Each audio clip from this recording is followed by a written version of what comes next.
আরে ও মদিনার মাটি রে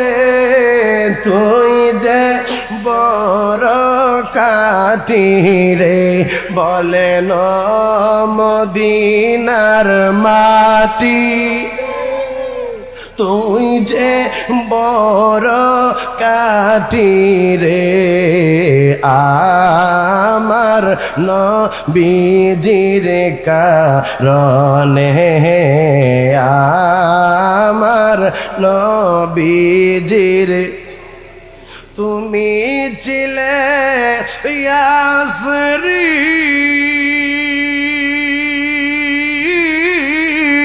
আনলেন তশরিফ আল্লাহর হাবিব তোমার ভাগ্য খোলে গেল রে তোমার নসিব খোলে গেল রে তোমার ভাগ্য খোলে গেল রে তোমার নসিব খোলে গেল রে আমার নবীজির কারণে আমার